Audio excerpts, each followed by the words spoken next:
Boa tarde, turma 300. Tudo bem com vocês? Desejo a todos que tenham tido um bom final de semana e um início de semana que estamos começando, tá? Dizer a todos que nós vamos começar a ter aula aos sábados. Provavelmente a partir desse sábado já tem aula para o terceiro ano.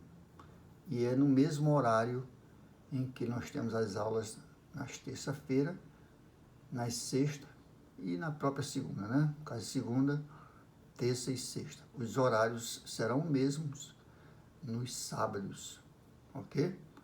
Então, fique tranquilo que a gente vai começar a postar aula por 4 ou 5 semanas aos sábados. Eu gostaria de saber de vocês se vocês mandaram as atividades. Eu, na realidade, ainda não olhei, porque eu estava sem tempo. Mas a partir de hoje eu vou olhar e ver quem mandou a atividade do segundo bimestre, tá ok? Então nós vamos dar início às nossas aulas e hoje nós vamos falar sobre juros simples. Já vimos desconto, vimos acréscimos e agora vamos ver juros simples. O juros simples é bem mais fácil do que o juro composto que nós vamos ver em aulas posteriores, tá ok? Então aqui tem início assim, uma teoriazinha bem simples. Vocês dão uma lida para que chegue na fórmula, porque senão vocês não vão entender de onde veio a fórmula, tá ok? Então diz o seguinte, ó, juros simples possui um único valor constante em cada período de tempo, pois o percentual é aplicado sobre o valor inicial. Então, na realidade, o juros simples vai ser sempre aplicado no montante em que é dado, aquele valor, aquele capital que é dado. Ele não altera esse valor, a não ser aquele percentual que é dado, ok? No juro composto vai ser juro em cima de juro, esse não. Vai ser sempre o juro em cima do mesmo valor do que é aplicado. Então, os juros simples são calculados com base no capital inicial, chamado de C. Então, nós vamos tratar capital de C, período a período. Por isso, o valor dos juros simples é sempre o em cima do capital. Então, vamos ver aqui como acontece isso. O que é juros simples? Juros simples são uma porcentagem aplicada a um valor inicial para sua correção em determinado período. Então, juros simples são porcentagens aplicadas a um valor inicial para sua correção em determinado período. Pode ser em mês, em ano, em dia, nós vamos ver. Como são simples, seu cálculo resulta no mesmo valor utilizado mês após mês. Então, sempre o juro vai ser mês, por dia, por ano, em cima do próprio capital. Assim, os juros são utilizados para calcular o retorno de uma série de operações financeiras. Um exemplo aqui, ó. Carlos aplicou R$500 a taxa de 3% no regime de juros simples. Qual será o montante no fim de 8 meses de aplicação? Gente, esse juro vale para essa aplicação, assim como vale para determinados tipos de compras, né? Desde que seja acertado que o juro é simples. O que na prática, isso não acontece. Nós vamos ver que na prática o que acontece é o juro composto. Mas vamos ter início a respeito do juros simples para chegar no composto. Então, o Carlos tinha R$500, aplicou durante 8 meses. Vamos ver como é que fica. Ó. No primeiro mês, ó, ele aplicou 500, não foi? A 3% de 500 dá quanto? 305,15 dividido por 100 dá R$15. Ó. Então, ele vai somar 515, porque é o 500 do capital mais o 15. Aí, no segundo mês, ó, 3% de 500. Vai dar de novo 15. Ele vai ficar no segundo mês com 530. No terceiro mês, ó, 3% em cima de 500. Também dá 15. Somando aqui mais 530 dá 545. No quarto mês, 3% de 500 dá 15. Somado com 545 dá 560. No quinto mês, ó, 3% de 500. Ou seja, esse percentual é sempre em cima do capital inicial. Vai acrescendo só os juros, tá ok? Então, no quinto mês dá 515 de novo, mais o 560, 575. No terceiro mês, mais R$15, 590. No sétimo mês, mais R$15, dá 605. No oitavo mês, mais 15%, que dá 620. Observe que vai somando, ó, só o percentual em cima do que ele vai dando aqui, ó. Tá ok? Isso aqui na prática não acontece. Você vai ver que se fosse com juro composto, isso aqui ia dar um valor bem maior. Tá ok? Mas a gente tem que começar pelo juro simples para chegar no composto. Após 8 meses, Carlos vai ter um montante de R$620. Tá ok, gente? Então, o juro vai acontecendo sempre em cima do mesmo capital. O que vai acrescendo nesse capital é o juro do mês, mas sempre é calculado em cima do primeiro capital. Vamos ver o exemplo aqui, outro exemplo. Se você empresta R$500 a um amigo e ele lhe devolve em 5 parcelas de 110, na quitação da dívida, você terá R$550. Esses 10 que ele pagou a mais em cada parcela representa a aplicação de juro simples. Então, você emprestou 500 e dividiu em 5 parcelas. Só que ele vai pagar, no total, 550. Significa que você teve um percentual de R$50 a mais durante 5 parcelas. Que essas 5 parcelas, de acordo com o combinado, pode ser durante 5 meses ou até mesmo 5 dias. Ou qualquer quantidade de acordo com o acerto, tá ok? Conceitos essenciais que você deve saber para calcular os juros simples. Primeiro é o capital, representado pela letra C, para se formar uma formulazinha sobre juros simples. Então, C de capital. Dentro dessa lógica, o capital é um valor inicial, tá? Que temos base para calcular as remunerações ao credor, ou investidor, como se chama, né? Temos a taxa, representada pela letra I. Então, taxa, representada pela letra I, tá? É o índice pelo qual o capital será multiplicado para termos o valor que vai ser pago na remuneração do investimento ou empréstimo.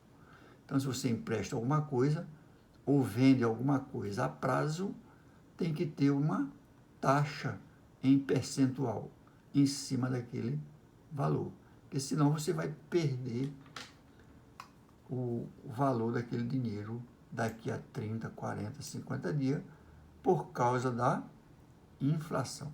Por isso é que se cobra o juro, não é? Para que o dinheiro que você aplicou não perca o poder de compra. Então, trata-se de um valor percentual representado por essas duas bolinhas, ó, que significa porcentagem. Então, a taxa é dado em porcentagem, representado pela letra I. Então, taxa é a mesma coisa que porcentagem ou percentagem, representado pela letra I. Temos também o tempo, tá? Então, a gente tem que estipular um tempo para que aconteça aquele empréstimo, aquela compra a prazo, né? e o tempo é representado pela letra T. Diz respeito à duração do contrato de investimento ou empréstimo. Ele é representado pela letra T minúscula. T minúscula, tá ok?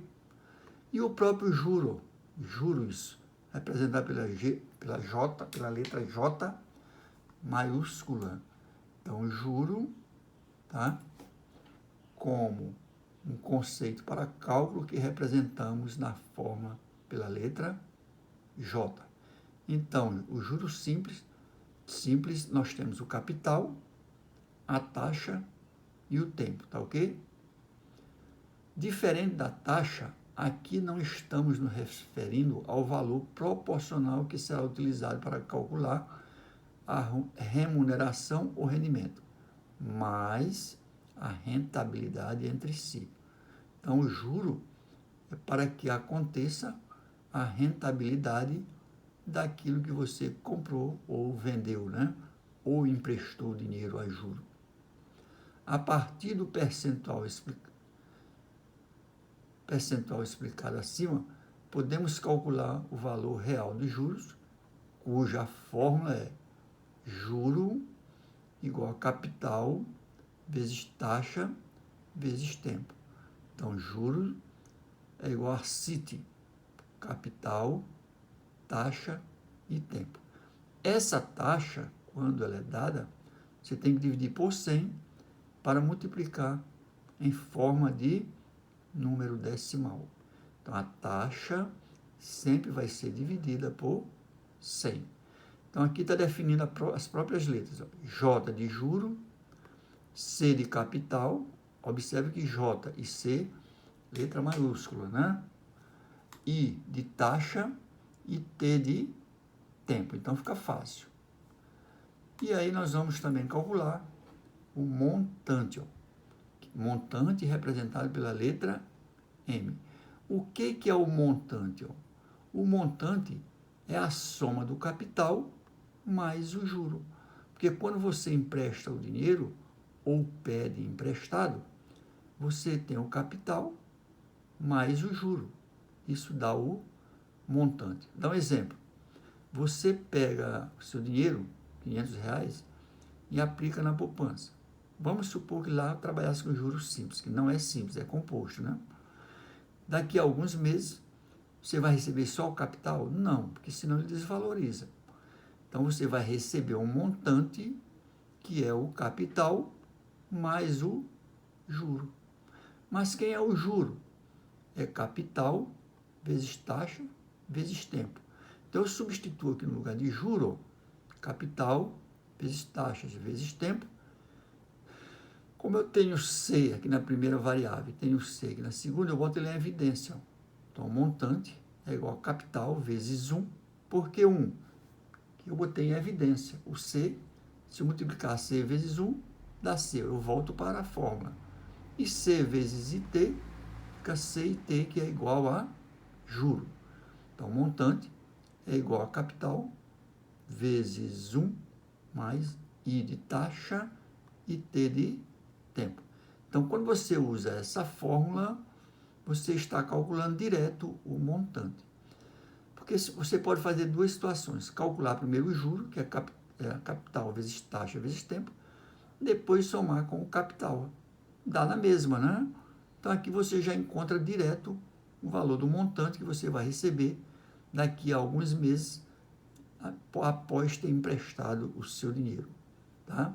Eu só espero que para quem você empreste, seja pessoas corretas e pague o seu dinheiro acrescido de juros, tá bom? Observação, importante isso aqui, ó. Importantíssimo isso aqui. Devemos sempre verificar se a taxa de juro e o período de tempo estão em uma mesma unidade de tempo. O que ele quer dizer? Que se a taxa é 2% ao mês, você tem que ter a unidade de tempo em mês. Pessoas, se tiver em ano, você transforma para meses. A gente sabe que um ano tem 12 meses. Então, vamos supor que ele empresta 3% ao mês durante 7 meses. Você vai trabalhar só com os 7/12. Tá ok? O que significa 7 meses. Deu para entender, gente? Então, não esqueça. O montante é o capital vezes mais o juro. E que é o juro? Capital vezes taxa vezes tempo. Botando em evidência o C, ó, fica 1 mais I vezes T. Então, o montante do dinheiro que você emprestou ou aplicou, no final de tantos meses, ou tantos anos, ou tantos dias, vai ser capital vezes 1 mais I vezes T. Não esqueça disso. Outra coisa, as unidades devem estar na mesma grandeza. Então, a taxa e o tempo devem estar na mesma grandeza. O que ele quer dizer? Que se você empresta ao mês, a taxa e o tempo tem que estar em mês. Se empresta ao ano, a taxa e o tempo tem que estar em ano. Caso contrário, não vai ficar correto os cálculos. Tá bom, gente? E dê uma estudada nessa teoria, que na próxima aula nós vamos voltar com exercícios, aplicando essa formulazinha. Então, essas duas fórmulas que nós vimos, que é do juro, que é capital vezes taxa vezes tempo, e o montante é capital vezes 1 mais taxa vezes tempo, vocês têm que estudarem para que na próxima aula nós possamos fazer os exercícios e vocês tenham um bom entendimento, tá bom? Então, por hoje, nós vamos parando por aqui e voltamos na próxima aula. Muito obrigado e tenham uma semana cheia de paz.